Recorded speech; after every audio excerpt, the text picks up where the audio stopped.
Bien, merci beaucoup, merci Marc. C'est très intéressant de pouvoir expliquer le point de vue un peu du système naturel par rapport à cette question de valorisation du CO2. Alors, j'ai choisi de couper cet exposé en trois parties.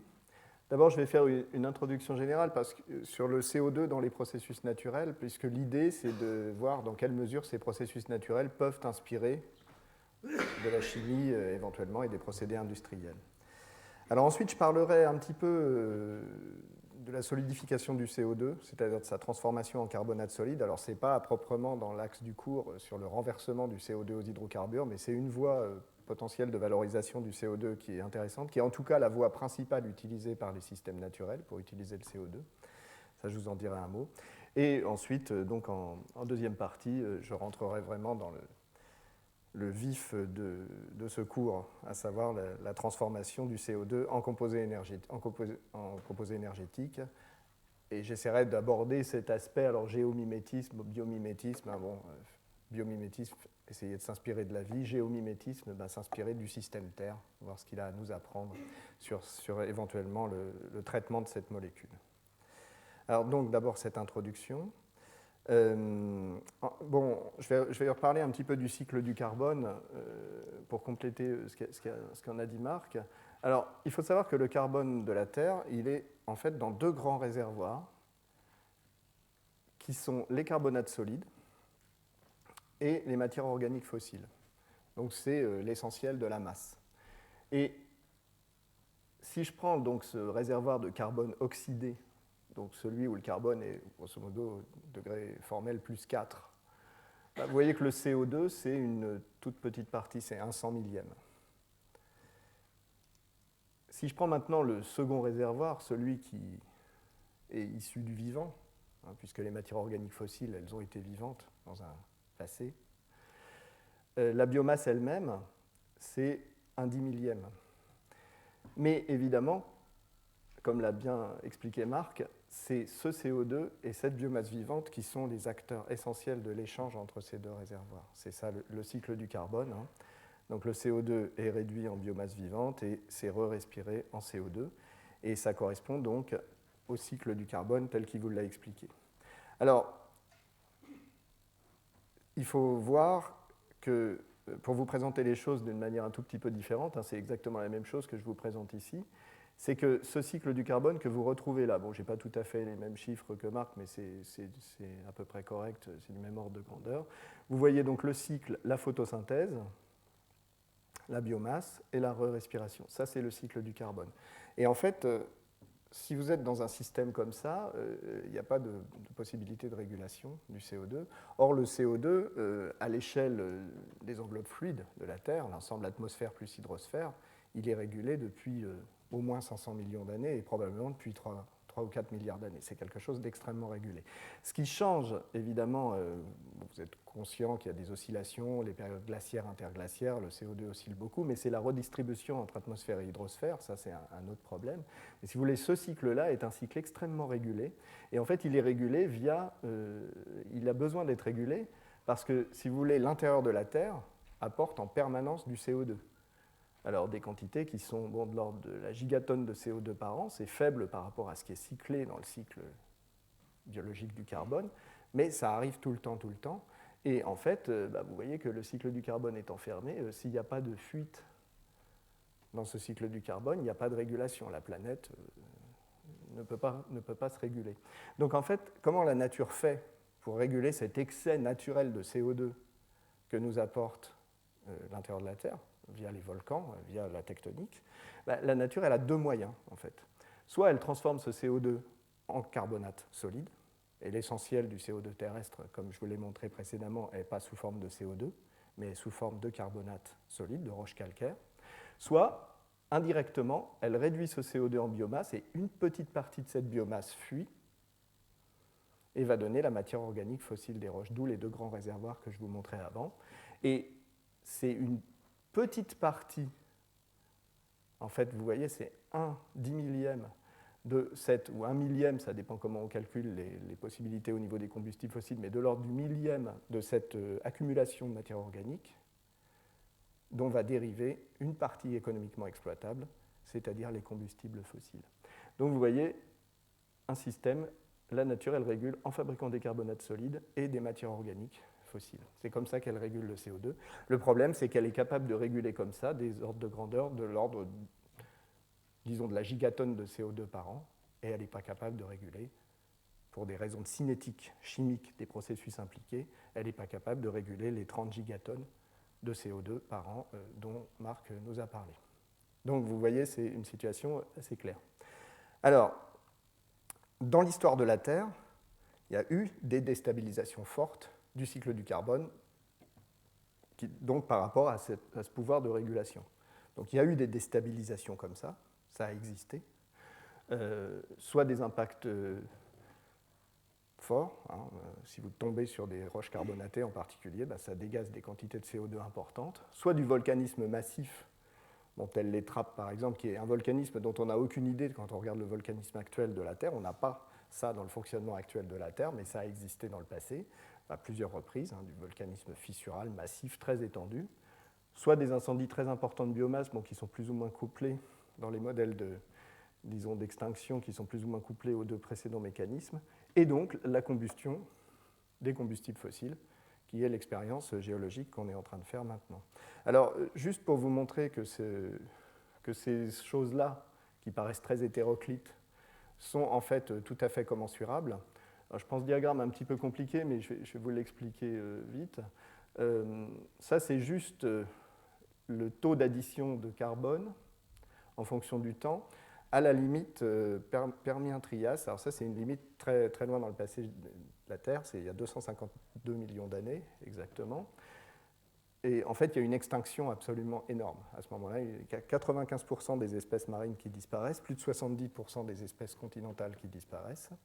Et en fait, donc on a beaucoup étudié ce qui s'est passé, on a fait des modèles, et on voit donc que cette période-là, donc vous avez le zéro ici de l'extinction, vous voyez que cette période, elle se caractérise par une émission de CO2 depuis l'intérieur de la Terre vers l'hydrosphère et l'atmosphère, donc ce qu'on est en train de faire en ce moment, qui est de 1,5 gigatonnes de carbone par an. Donc pour avoir le CO2, il faut multiplier par 44 sur 12, hein, le rapport des masses molaires.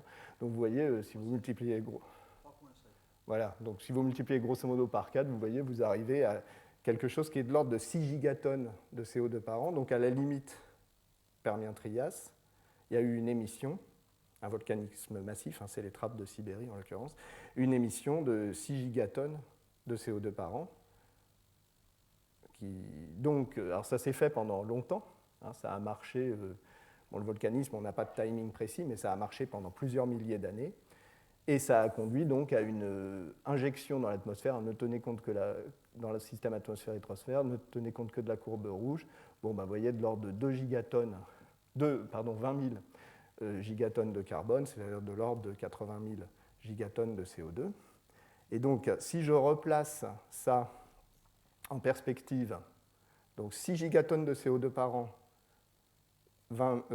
80 000 gigatonnes de CO2 totaux accumulés à cette extinction qui est la plus grosse extinction qu'on connaisse, hein, qui est bien pire que la Crétacé tertiaire. Vous voyez que, bon, alors là j'ai des chiffres de 2004, hein, donc Marc nous a montré les chiffres actuels, 29, 30 gigatonnes de CO2 par an actuellement. Je replace ça dans le cycle du carbone que je vous montrais tout à l'heure. Vous voyez qu'on est à des taux ici qui sont 4 fois ceux de l'extinction Permo-Trias en termes de taux de CO2 émis. Et on est à des quantités totales potentielles si on fonctionne pendant quelques centaines ou milliers d'années. C'est-à-dire si on prend... Là, j'ai fait une estimation max du tonnage équivalent CO2 de tous les combustibles fossiles, mais alors en poussant la ressource au maximum, les gaz de schiste complètement, les hydrates de gaz, enfin tout possible. On a ce genre de choses. Vous voyez qu'on est, que ce soit au niveau du taux ou au niveau de la quantité totale, on est sur des grandeurs qui sont commensurables avec une extinction massive. Alors, ne me faites pas dire ce que je n'ai pas dit. Je ne dis pas que la combustion actuelle des combustibles fossiles va nécessairement entraîner une extinction massive. Simplement, il faut voir que du point de vue, disons, froid de l'enregistrement géologique, on a des phénomènes qui sont commensurables. C'est tout. Mais il y a des tas de déstabilisation du cycle de carbone qui n'ont pas donné d'extinction massive non plus, hein. Mais si vous voulez, ça c'est un peu la réflexion qu'on a quand on a cette perspective géologique sur l'histoire de la Terre, c'est que si le principe de précaution doit s'appliquer quelque part, ça a été très galvaudé ce terme, mais si le principe de précaution doit s'appliquer, c'est bien là, je pense, parce que si vous voulez, on sait qu'on est dans des chiffres, des nombres potentiels de déstabilisation massive du cycle du carbone, avec un potentiel vraiment énorme pour l'histoire de la Terre, l'histoire de la biosphère, etc. Ça ne veut pas dire que ça va se produire, mais il faut quand même qu'on fasse attention avec le CO2, ça me semble une évidence, et ça va bien au-delà des questionnements autour de 2 degrés ou 2,5 degrés de réchauffement climatique, parce que les déstabilisations, elles impliquent autre chose que le réchauffement climatique. Je ne vais pas parler du mécanisme d'extinction ici, mais c'est quelque chose de lié à cette émission massive de CO2. Alors, cette figure un peu compliquée, elle nous donne un autre enseignement très important aussi, c'est que, de façon quantitative, les combustibles fossiles, c'est une ressource non renouvelable. Bon, c'est une évidence, mais là, on voit vraiment bien quoi. On pompe 30 gigatonnes de CO2 par an d'une ressource qui s'accumule à une vitesse de l'ordre de 4-10-4 gigatonnes équivalent de CO2 par an. Donc, c'est vraiment très, très non renouvelable. Donc il faut sûrement essayer de faire quelque chose, ça c'est ce que Marc a expliqué, et il faut vraiment essayer de stocker ce CO2. Alors, ce qui est intéressant quand on voit ce cycle du carbone, c'est que, au premier abord, on a peut-être un peu de mal à comprendre, de se dire on envoie 30 gigatonnes de CO2 par an en plus, mais pourquoi ce cycle vivant du carbone, photosynthèse, respiration, il n'est pas capable d'encaisser ça, quoi, c'est-à-dire de passer à 470 gigatonnes de CO2 par an, qui est un petit peu plus de photosynthèse, un petit peu plus de respiration, un petit peu plus de biomasse, et ça va automatiquement tamponner, si vous voulez, cet effet-là. En fait, quand on réfléchit, on se dit, mais pourquoi ça ne le fait pas? Ça ne le fait pas, on ne sait pas bien pourquoi, en fait, parce qu'il y a quand même à peu près 7 ou 8 gigatonnes de CO2 qui finissent dans de la biomasse supplémentaire, ça c'est avéré maintenant, c'est prouvé. Donc il y a un effet, mais ce n'est pas complet, on ne pompe qu'une partie. Et la raison n'est pas claire. Il y a sûrement un effet fertilisant du CO2 sur la biomasse, ça c'est vrai. Mais la biomasse, elle est limitée par d'autres choses, hein, par l'azote, le phosphore. Et donc, si on n'a pas les quantités d'azote et de phosphore libérées en même temps, ça risque de ne pas se faire. Mais évidemment, c'est inspirant ça, parce que si on arrive à manipuler la fixation un petit peu, la fixation par la biomasse, on peut résoudre complètement le problème. Donc c'est tout cet aspect biomasse. Alors c'est ce que j'ai appelé la solution agricole. C'est-à-dire que si on pouvait remplacer toute notre consommation énergétique de combustibles fossiles par quelque chose qui finalement est chimiquement assez proche, c'est-à-dire la biomasse, alors vous voyez, j'ai pris à 60 gigatonnes de CO2, donc une vision à 2050, 2060, on aurait un cycle vertueux, si vous voulez, un cycle. Bon, la question, vous savez, c'est que c'est compliqué, c'est pas facile de faire ça. Il y a la compétition avec l'agriculture, dont au premier ordre, la fonction est quand même de répondre aux besoins alimentaires. Enfin, il y a des tas de questions très intéressantes. Donc ça, c'est un sujet très intéressant, de valoriser au maximum la biomasse. Et en tout cas, du point de vue du cycle du carbone et de l'histoire du carbone, ça serait une solution logique. L'humanité a utilisé la biomasse comme seule source d'énergie pendant des milliers d'années. Depuis 200 ans, elle fait un peu autre chose, elle utilise des combustibles fossiles, mais finalement, si on arrivait à manipuler la biomasse, ça serait, disons, dans l'ordre des cycles géochimiques. Cependant, c'est extrêmement compliqué, et tous les modèles, même les modèles des ONG, même les modèles de Greenpeace, etc., s'accordent à accorder une part seulement partielle de la biomasse dans la réponse à ce formidable enjeu qu'est l'augmentation de l'émission de CO2. Alors je vais passer vous expliquer. C'est un vieux modèle, hein, mais c'est un modèle finalement qui n'a pas beaucoup été changé conceptuellement et qui est toujours très juste. Alors je vais passer un peu de temps à vous l'expliquer. Alors c'est ce qu'on appelle le modèle du triangle de stabilisation. Alors vous avez l'émission en 2004, 26 gigatonnes de CO2 par an. Et puis vous avez un monde qui se développe. On a parlé, la population augmente, les pays se développent, et ne serait-ce que par l'augmentation mécanique de la population, de toute façon, il faut plus d'énergie. Donc, si vous calculez avec des perspectives de développement économique qui sont discutables, en tout cas, il y a tout un panel de modèles, mais là, j'ai pris un modèle moyen, à partir de ce papier. Si vous calculez la quantité d'équivalent CO2 qu'il faudrait dégager en 2050, avec une croissance normale, disons, de la population, vous arrivez à 50 gigatonnes de CO2 par an. c'est d'ailleurs à peu près le double. Donc il y a 28 gigatonnes de CO2 par an en plus qui sont émis.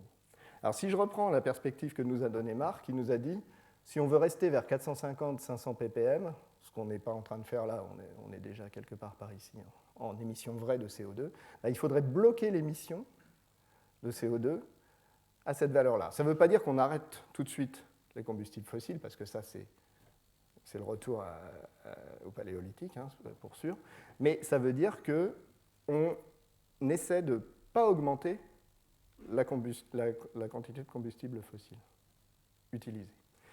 On émet autant que ce qu'on émet maintenant, mais on essaie de s'arrêter là. Et du coup, ça veut dire que toute cette émission supplémentaire, il faut le faire sans émettre de CO2 en fait. Il faut produire cette énergie-là, ces 28 gigatonnes de CO2 par an, il faut les produire en équivalent, c'est-à-dire on n'émet pas le CO2, on produit l'énergie avec une forme d'énergie qui n'émet pas du CO2. Et le consensus, si vous voulez, des modèles, c'est qu'on ne peut pas le faire avec une solution. On ne peut pas le faire avec juste la biomasse, par exemple, comme dans le schéma que je vous montrais précédemment. On ne peut pas le faire juste avec le nucléaire. Marc nous a très bien expliqué pourquoi. Il faudrait 10 000 centrales nucléaires. Enfin, c'est impossible. On ne peut pas le faire avec le solaire seulement. Ça, c'est peut-être pas vrai. Peut-être qu'on réussira à le faire avec le solaire seulement. C'est peut-être un problème de technologie, mais en tout cas, bon, on n'est pas en train d'en prendre le chemin pour le moment. Donc le consensus, c'est qu'il faut utiliser, alors en général, consensuellement, on est sur 7 actions, 7 grandes actions, qui pèsent chacune, donc 7 x 4, 28, hein, donc chacune 4 gigatonnes de CO2 par an. 7 grandes actions qui permettent de limiter l'émission de CO2 et donc d'appliquer ce principe de précaution, de tenter d'appliquer ce principe de précaution. Et donc, vous retrouvez la biomasse qui peut contribuer à ce niveau-là. 4 gigatonnes de CO2 par an, ça serait évité, ça serait déjà énorme. Et moi, je vais surtout vous parler, en fait, de la solution la plus urgente. Hein, quand on va vraiment avoir des déstabilisations, qu'on va vraiment avoir peur, on va forcément capter le CO2. Et donc, qu'est-ce qu'on peut faire avec ce CO2 capté? C'est de ça que je vais vous parler beaucoup. Alors, capter le CO2, c'est très très faisable, en fait. Hein. Ça, c'est juste, bon, c'est un tableau, on va juste se servir de la première ligne. C'est juste le tonnage de CO2 émis par les sources concentrées de CO2, c'est-à-dire pas les voitures, mais par exemple les centrales thermiques. Centrales thermiques au charbon, au gaz, au fioul. Vous voyez que si vous additionnez toutes les centrales, c'est aussi des chiffres de 2004, hein, donc ça a un peu monté, mais si vous additionnez toutes les centrales thermiques du monde, ça émet 10 gigatonnes de CO2 par an. Or, comme nous l'a montré Marc, si on prend la capture aux amines par exemple, mais il y a d'autres protocoles, on peut très bien, facilement capter le CO2, on a les technologies pour capter le CO2 en sortie des centrales. Donc faire ce pas significatif dans la stabilisation du CO2, de stabiliser 4 gigatonnes de CO2 par an dans de la capture, oui, c'est possible. Alors pourquoi est-ce qu'on ne le fait pas? On ne le fait pas parce que, si vous voulez, bon, ça aussi c'est des chiffres approximatifs, mais c'est pour vous donner les ordres de grandeur et de 2004, c'est que une tonne de CO2 émise, bon, ça correspond à peu près, si j'ai pris comme approximation le prix du baril en 2004, bon, $300. Vous voyez que si vous voulez capturer, ça vous coûte, on va dire, une cinquantaine de dollars en moyenne en plus, quoi. Ça dépend des technologies, les technologies évoluent beaucoup. Bon, après tout, si vous mettez en plus tout le processing du CO2 derrière, ça peut peut-être, vous arrivez peut-être à 70, 80, 90 dollars. Mais peu importe, même si vous arrivez à 100 dollars en plus, vous voyez que par rapport aux 300 dollars du coût de l'énergie, ça veut dire une taxe. Ça deviendrait intéressant s'il y avait une taxe de 33%, d'un tiers, sur le CO2 émis. Or, c'est justement ce que Marc a expliqué, ça, on ne sait pas le faire. On ne sait pas à l'échelle internationale dire on va vous taxer de 30% le CO2 émis et du coup, vous allez le capturer. Donc, on ne sait pas le faire, donc on ne le fait pas. Et on continue sur la courbe tout droit. Et on ne sait pas le faire parce qu'on n'a pas de gouvernance internationale pour faire ça. Donc, la question centrale, elle est que, comme on n'a pas ça, est-ce qu'on ne peut pas imaginer de capturer le CO2, de le valoriser, donc du coup ça rapportera des dollars, de l'argent, et si on réussit à le valoriser à un niveau qui du niveau qui paye la capture, grosso modo, bah, on le fera naturellement. Et je vous le répète, si on ne le fait pas, on ne le fera pas. Et donc, du point de vue, moi je discute souvent avec des gens des ONG, si vous voulez, on peut toujours dire, bah oui, il faut arrêter d'utiliser combustibles fossiles, mais on ne va pas le faire, parce que tant que les combustibles fossiles seront là et exploitables et à un coût faible, de toute façon, on les exploitera. C'est obligé. Donc voilà un peu l'enjeu de la valorisation du CO2. On capture le CO2, et puis si on réussit à le valoriser et à en tirer quelque chose d'économiquement intéressant, ben, en fait, on va le faire et on va réussir à atteindre cet objectif de stabilisation du CO2, sinon on ne le fera pas. Alors, juste pour vous illustrer ce point, sur un point sur lequel je ne reviendrai pas après, puisque c'est sur le problème du stockage du CO2. Alors c'est un tableau compliqué, mais je vais juste vous l'expliquer. C'est une donnée qui m'a été donnée par Daniel Brossetta, qui est le directeur du labo de Pau, là, qui travaille beaucoup sur ces questions. Et en fait, vous avez les grands projets actuellement de stockage de CO2, et puis les projets, disons, qui sont en train de se mettre en place. Donc là, vous avez le nom du projet, vous avez l'endroit où ça se trouve, vous avez le type de capture. Donc, bon, peu importe la façon dont ça se passe.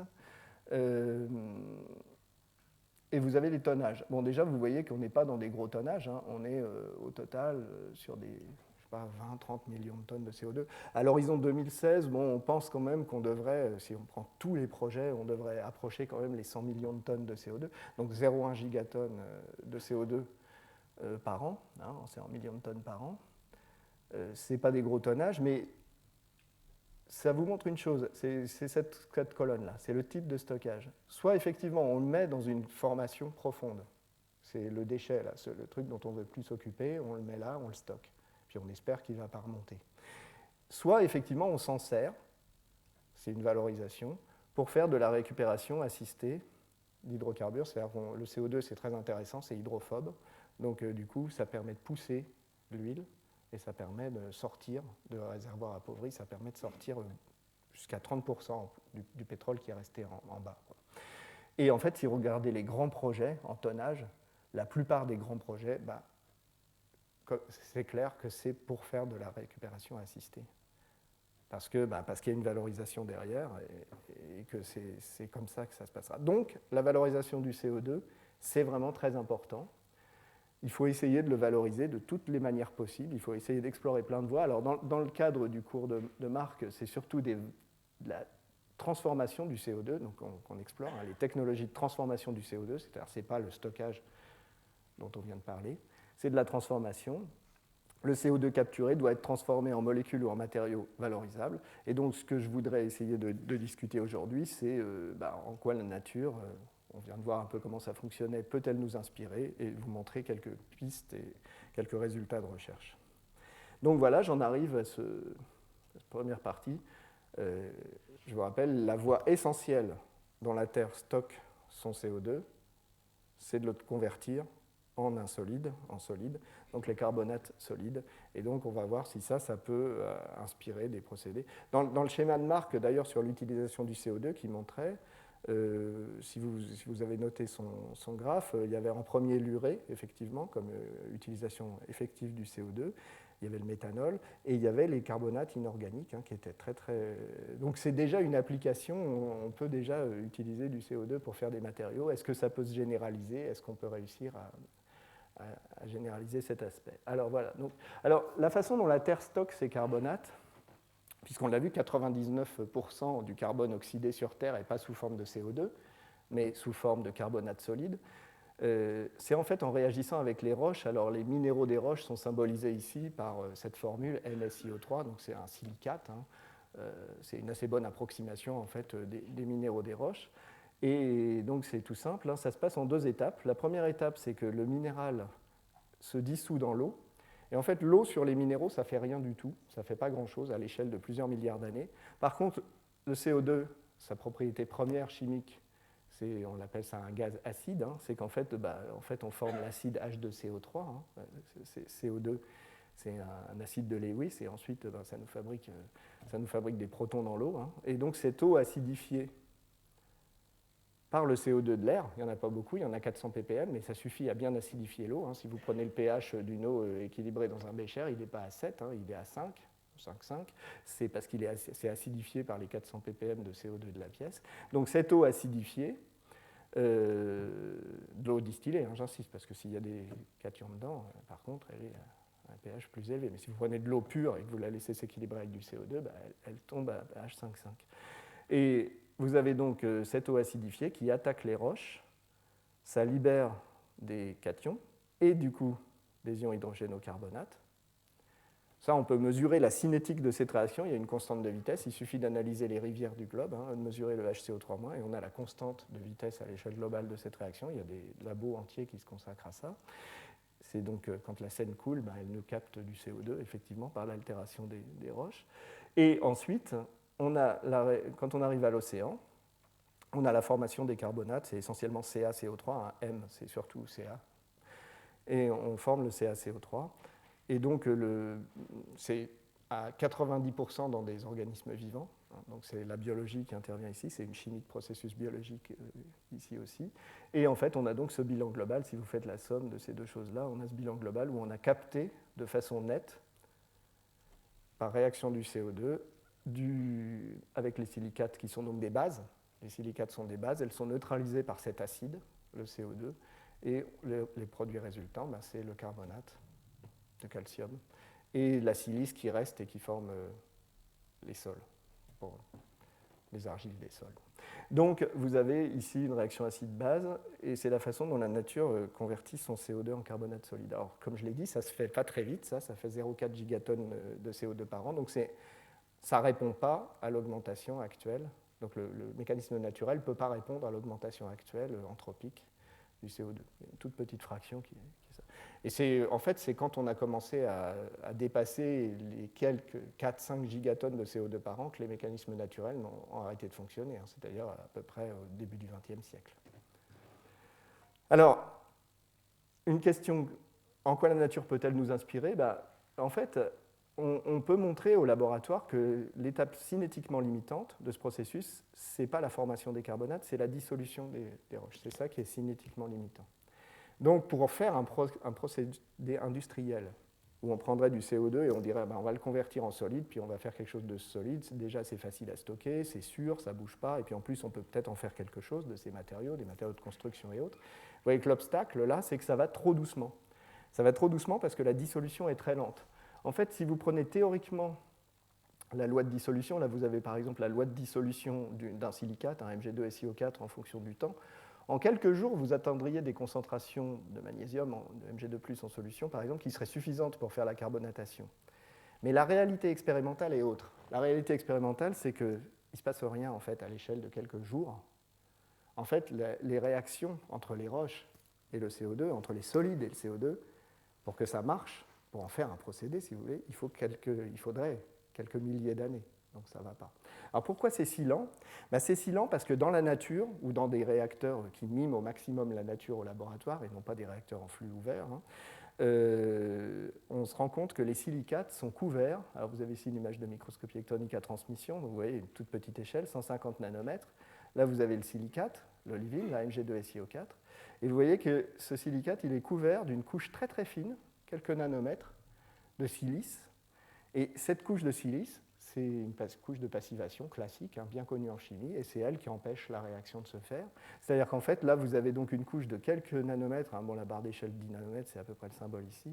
Vous avez une couche de quelques nanomètres de silice qui passive le réseau du silicate, et donc le CO2 ne peut pas réagir, peut plus réagir une fois que la couche est formée. Enfin, si, il continue à réagir, mais c'est par diffusion à l'état solide à l'intérieur de cette couche, donc c'est quelques milliers d'années.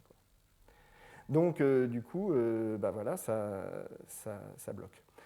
Alors, je vais juste vous montrer quelques pistes de recherche sur la façon dont la chimie des solides, inspirée par le processus géologique, donc par l'existence de ça dans la nature, peut essayer de contourner ça. Alors, une première façon, c'est d'essayer de contrôler les propriétés de ces couches et de les rendre poreuses. Alors, c'est très intéressant sur le plan de la chimie, de la façon dont la chimie se passe, c'est que c'est exactement la problématique inverse des verres nucléaires. Dans les verres nucléaires, vous savez, vous stockez les éléments radioactifs dans du verre, et puis le verre, il s'altère, ça c'est un problème pour la durabilité du stockage. Et en fait, donc les gens, eux, ils essaient de fabriquer des couches, ils essaient de laisser se fabriquer des couches les plus stables possibles, qui vont empêcher la dissolution du verre. Et ils ont montré, et il y a des très beaux articles, il y a toute une communauté qui travaille là-dessus, bon ça c'est un résultat français très très intéressant, où ils ont montré qu'en modifiant un peu la chimie de la solution altérante, on change complètement les propriétés de la couche. Par exemple, on peut ajouter un élément et rendre la couche vraiment très imperméable. Donc il y a une ingénierie de ces couches qui est possible. Alors dans le cas de la réaction du procédé, nous c'est le contraire qu'il faudrait faire, c'est rendre la couche la plus poreuse possible. Et alors je vous montre juste un exemple de résultat. C'était la thèse d'Olivier Sisman. Lui, il a réussi, en modifiant le milieu d'altération, à rendre l'olivine, vous vous souvenez, en quelques jours, ça ne bougeait pas, parce que ça ne réagissait pas à cause de cette couche. Là, il a réussi à fabriquer tous ces carbonates, là, ces petits cubes que vous voyez sur ces images de microscopie en balayage. Il a réussi à avoir des taux de carbonatation qui étaient tout à fait importants en changeant les propriétés de la couche à la surface de l'olivine. Et comment il a fait ça, en fait?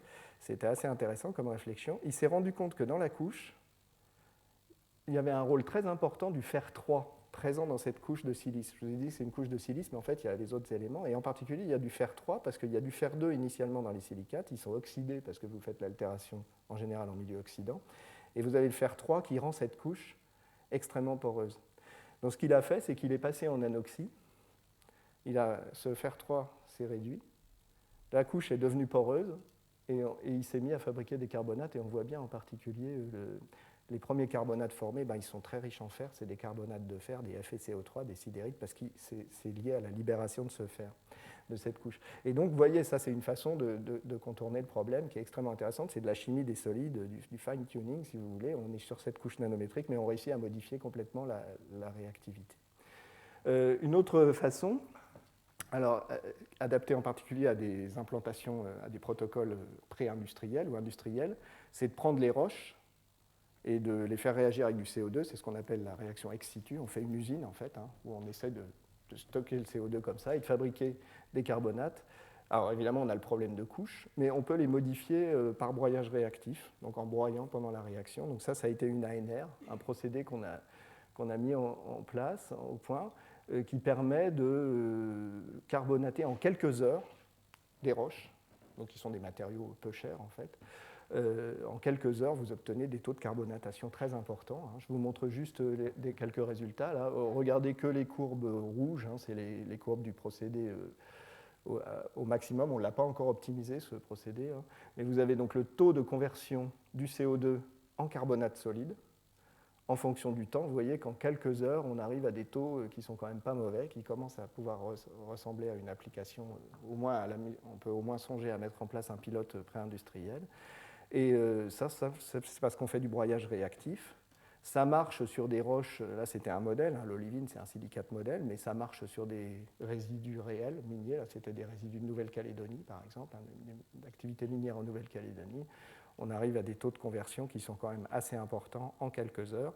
Ça peut même marcher à plus basse température, parce que là on est encore à 180 degrés. Bon, si on peut gagner des calories, de l'énergie, vous verrez que c'est important après, ça marche moins bien, mais on peut essayer d'optimiser le protocole.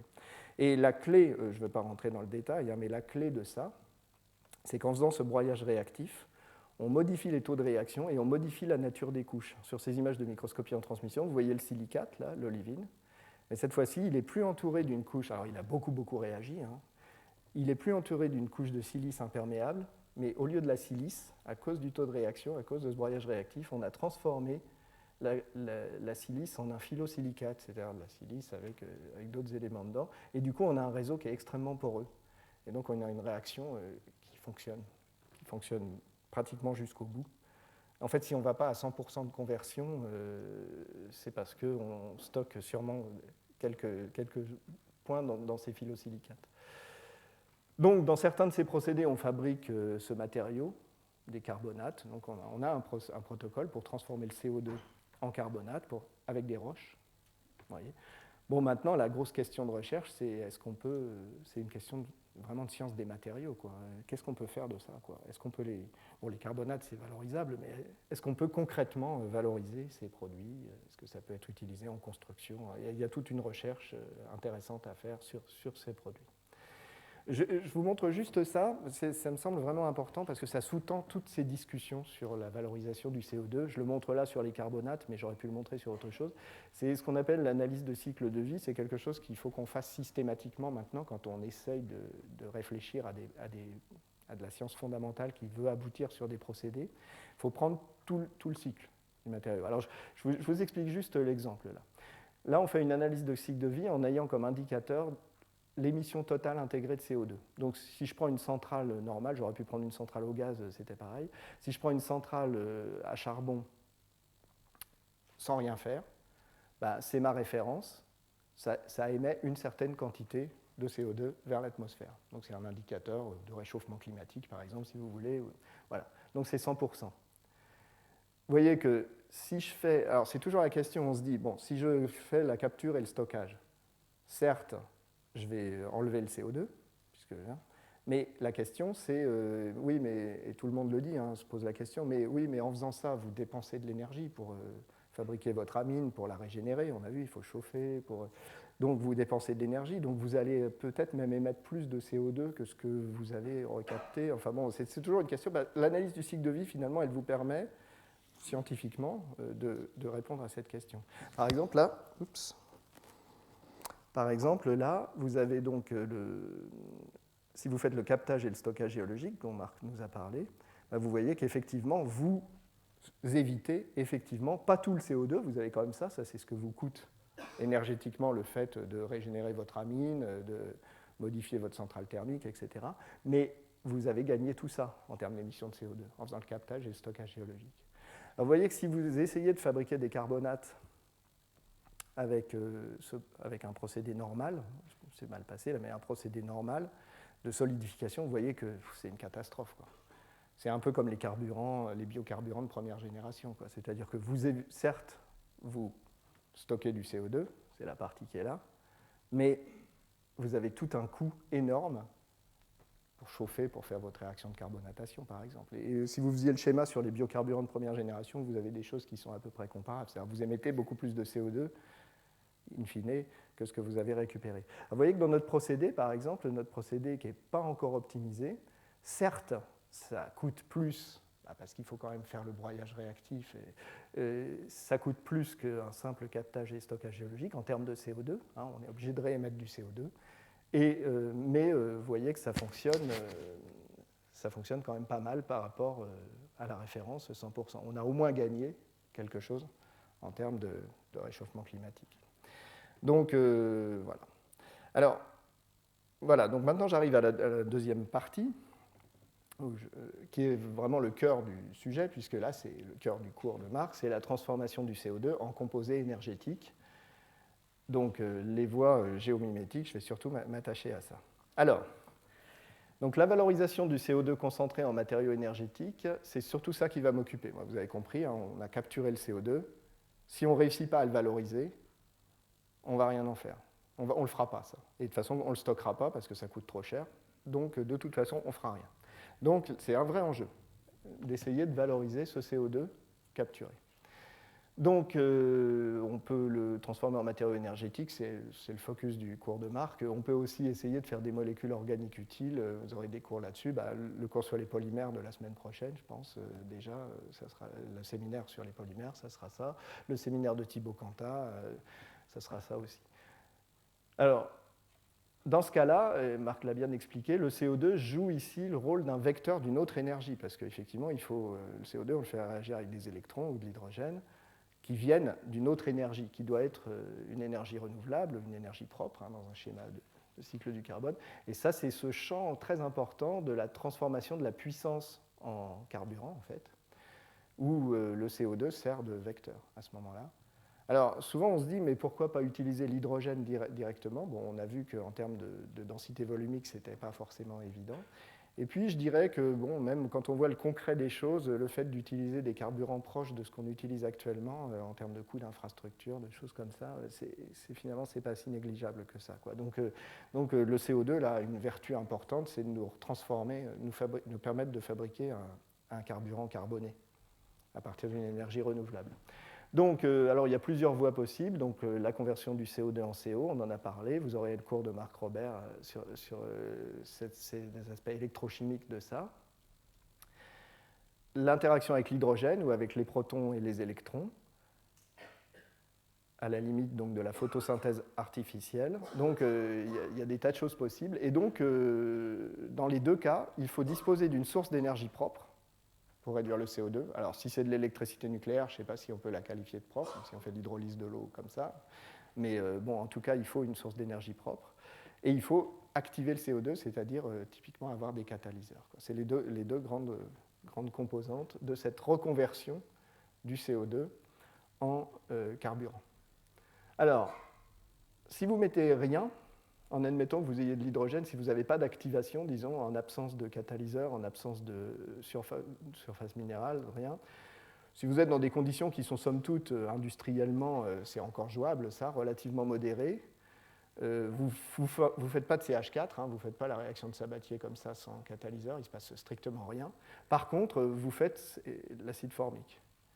Et ça, il y a des tas de choses, Marc en a parlé, comme le formiate, l'acide formique, peut servir de vecteur de H2. Et ça, il y a des tas de choses à optimiser de ce point de vue-là. Mais c'est là où la Terre, le système Terre, va nous apporter vraiment quelque chose d'intéressant, un regard très intéressant. C'est que quand on regarde les systèmes naturels, donc les roches, ici c'est le fond des océans, grosso modo, c'est un schéma qui est fait par le groupement scientifique qui s'occupe de faire des forages sur les fonds océaniques. À IODP, c'est les forages océaniques. Ben, vous voyez qu'il y a des questions intéressantes. On voit, quand on fait ces forages en particulier, on voit que le CO2, il se transforme en carbonate, ça on en a déjà parlé. Il se transforme aussi en acide formique d'ailleurs, hein, ça c'est une voie, il y en a un petit peu, mais il se transforme aussi en CH4. Donc le système naturel est capable de faire cette transformation CO2 en CH4. Il est très probablement capable de faire des transformations CO2 en hydrocarbures. Il y a très probablement du méthanol aussi, mais ça, personne n'a jamais encore vraiment regardé ça dans les systèmes géologiques. Donc il y a des tas de choses inconnues sur les transformations du CO2 qui se font là. Et ça vient de quoi? Pourquoi la Terre a cette possibilité? C'est qu'elle a du CO2 d'origine magmatique pour l'essentiel, hein, la Terre dégage du CO2, on a vu les volcans dégagent du CO2, et elle a aussi du H2, à tel point que le CO2 H2 là, se mélange par un peu clin d'œil et référence au gaz de synthèse, au syngaz qui est COH2. Le CO2 H2, certains l'appellent le géogaz. C'est vraiment le gaz qui circule dans les profondeurs, quoi. Donc on a un mélange CO2 H2. Donc c'est vrai que pour la chimie, c'est un enjeu intéressant de travailler sur ce mélange CO2 H2, c'est le problème dont on a parlé tout à l'heure, et de comprendre qu'il y a des tas de réactions qui se passent avec des systèmes totalement naturels qui se passent et qui font ça. Alors, quels sont les catalyseurs, par exemple, qui orientent vers du CH4 ou vers du méthanol? Bon, sans vous occulter que ça, c'est aussi lié aux questions de chimie prébiotique, évidemment. Hein. On pense que sur Terre, il y a pas mal de molécules organiques, des acides aminés primitifs, qui se forment dans ces conditions-là, aussi dans des conditions hydrothermales. Donc, vous fabriquez de la matière organique, c'est catalytiquement orienté, et on ne sait pas par quoi. Alors en fait, on sait qu'on a du H2, on sait qu'on réagit avec le CO2, on oriente les réactions, et on a des catalyseurs qui sont présents dans les minéraux, ça c'est des photos de catalyseurs potentiels présents dans les minéraux, vous voyez, des sulfures de nickel, de la magnétite, des oxydes de fer, il y a beaucoup d'autres spinels qui ne sont pas mentionnés dans ce tableau. C'est des catalyseurs pas très efficaces, pas très performants, mais ils sont là. Ils ne coûtent pas cher et ils réussissent à faire les réactions de transformation du CO2 en ces molécules organiques. Donc il y a beaucoup de choses à comprendre, je pense, de ce qui se passe effectivement là-dessus. Et quand on parle de catalyse verte ou d'éco-procédés, c'est sûrement intéressant de s'inspirer. Donc vous voyez le sens de géomimétisme là, et ça prend éventuellement tout son sens. Alors, juste pour vous montrer la réalité de ces choses-là, c'est une étude qu'on a faite, c'est un peu compliqué, mais en fait, c'est des exemples géographiques différents. Alors, il ne faut pas croire que ça se passe partout sur Terre, mais ça se passe à pas mal d'endroits. Vous avez des exemples géographiques différents où on a effectivement de l'hydrogène, du H2, qui est produit naturellement. Donc le H2, c'est aussi quelque chose produit naturellement, qui se convertit en méthane, en CH4. Et ce méthane, il est produit par H2 plus CO2. On le voit à cause de la composition isotopique du méthane. C'est la réaction de Sabatier, en fait, mais qui se produit dans le sous-sol.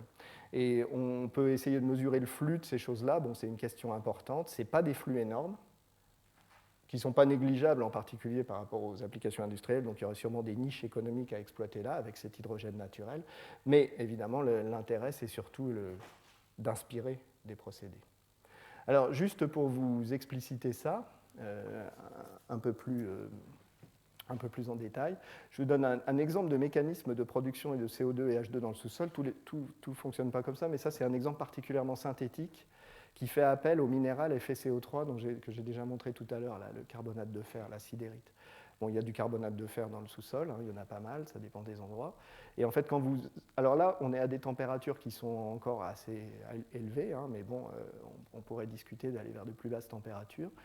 En fait, ce carbonate de fer, quand vous le mettez dans ces conditions-là, c'est une source de CO2 évidente, parce qu'on a une décarbonatation du FeCO3 en FeO plus CO2.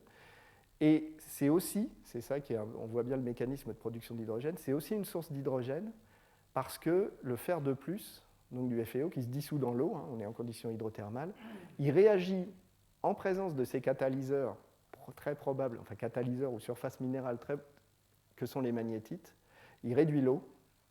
Ça, c'est thermodynamiquement favorable, en fait, mais il faut quelque chose, il faut une surface minérale pour que ça se passe cinétiquement. Il oxyde le fer 2 en fer 3, il y a du fer 3 et du fer 2 dans la magnétite, et on produit de l'hydrogène. Donc voilà comment on produit un mélange de H2 et de CO2 dans le sous-sol, c'est un exemple. Et ce mélange de H2 et de CO2, il peut réagir à la surface de catalyseurs, comme vous voyez sur ces images de microscopie électronique à balayage, sur ces magnétites, pour faire de la chimie organique à partir du géogaz. Je vous montre juste les résultats, là, par exemple. Alors vous voyez qu'on produit pas mal d'acide formique, 1 millimole par litre dans ces systèmes hydrothermaux, c'est quand même pas mal d'acide formique, ça c'est ce qui se passe sans catalyse, je vous l'ai déjà expliqué. Et puis on produit quand même si c'est pas beaucoup, même si c'est que quelques dizaines de micromoles, on produit effectivement du méthane. Donc on produit du méthane, mais vous voyez que ce n'est pas énorme comme production. C'est des procédés, s'il fallait faire des procédés industriels à partir de ça, il faudrait sérieusement les optimiser en admettant qu'ils soient optimisables. Alors, ce qui était très intéressant, c'est qu'on a essayé de réfléchir pourquoi la production de méthane était si faible, en fait, alors que thermodynamiquement, elle est quand même favorisée. Et en fait, on produit aussi des polymères carbonés dans ces réactions-là, donc de la matière condensée, du carbone polymérisé. Et quand on regarde en microscopie électronique où sont ces polymères carbonés, on les voit, vous avez ici une image de microscopie à transmission de la magnétite, le catalyseur de tout à l'heure, la Fe3O4. Et vous voyez à la surface ce polymère carboné qui est en fait un graphite très mal organisé, mais qui est en surface de la magnétite. Et en fait, la question, c'est est-ce que c'est ça qui nous bloque finalement la réaction? Alors on avait les couches de SiO2 tout à l'heure qui nous bloquaient l'arrivée du CO2 sur les solides. On retrouve ce fine-tuning des derniers nanomètres de surface des solides. Et c'est peut-être ça qui bloque le procédé pour le moment. Donc on peut imaginer qu'on pourra progresser et qu'on pourra aller plus loin.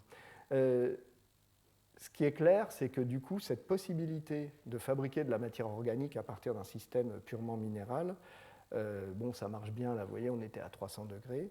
Il faut savoir que c'est une grosse tendance dans la communauté actuelle, il y a eu beaucoup d'études géologiques, où, en fait, grâce à des catalyseurs, alors ici c'est aussi des magnétites, c'est aussi des spinels, vous voyez, on arrive à faire, dans le domaine 55 à 100 degrés, à générer de l'hydrogène de cette façon purement abiotique.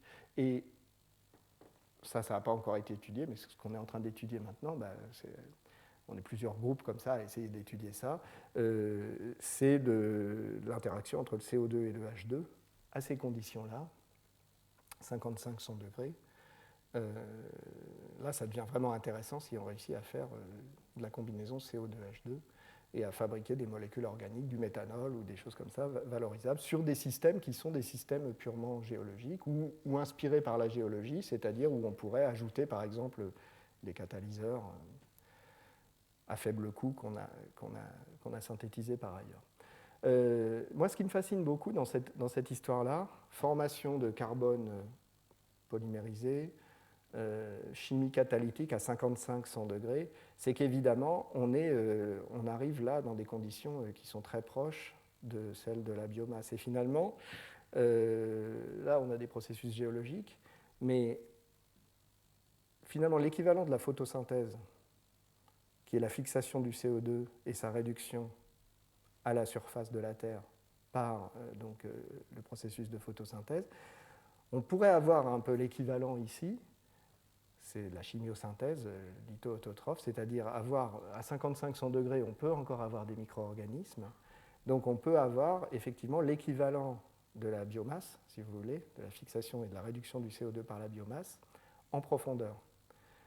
Avec là encore la même démarche, l'aspect biologique, et puis l'aspect à côté de chimie, qui va essayer de développer des voies artificielles pour mimer ça et pour valoriser le CO2. Et toute la réflexion, qui fait l'objet d'une grande partie du cours de Marc, qui est de faire le parallèle entre la biologie et la chimie pour optimiser cette valorisation de CO2, en référence à la photosynthèse, disons, grosso modo, elle peut être faite aussi pour ces systèmes profonds. On voit il y a des complexes catalyseurs, il y a des phases solides catalyseurs, et il y a aussi des organismes. Donc, cette biomasse profonde, sous le plancher océanique, elle existe en fait. J'ai pris ma collègue Bénédicte qui a fait ce très beau travail, mais maintenant on sait qu'on a des micro-organismes à plusieurs centaines de mètres de profondeur sous le plancher océanique et même dans la croûte continentale, sous nos pieds ici, qui sont capables de faire des réactions biologiques à l'intérieur des roches, d'accumuler du carbone polymérisé et éventuellement donc de transformer le CO2 en quantité non négligeable en matière organique. Et donc finalement, on avait ce paradigme de dire j'envoie du CO2 en profondeur parce que je ne veux plus le voir et je m'en débarrasse. Puis de l'autre côté, le paradigme, je prends le CO2, j'essaie de le valoriser, c'est bien mieux. Finalement, peut-être qu'en injectant du CO2 dans des réacteurs naturels et en stimulant cette biologie ou cette chimie biomimétique en profondeur, peut-être qu'on peut traiter potentiellement de très grosses quantités de CO2 et récupérer, parce que les gens essaient maintenant de se dire est-ce qu'on ne pourrait pas récupérer cette matière organique pour s'en servir. Voilà, donc on a bouclé un peu la boucle. Vous voyez, des processus naturels de valorisation du CO2 peuvent inspirer éventuellement des réactions, tant dans la formation des carbonates que dans la formation de matériaux énergétiques. Et ça, c'est une période vraiment extrêmement intéressante qu'on vit en ce moment. Je remercie juste Marc de m'avoir donné l'occasion de présenter ses idées dans son cours. C'est vraiment, merci beaucoup. Ça, c'est tous les gens dont j'ai plus ou moins montré des résultats de recherche. On a fait la recherche ensemble. Et puis les agences et organismes qui nous ont aidés. Voilà. Merci.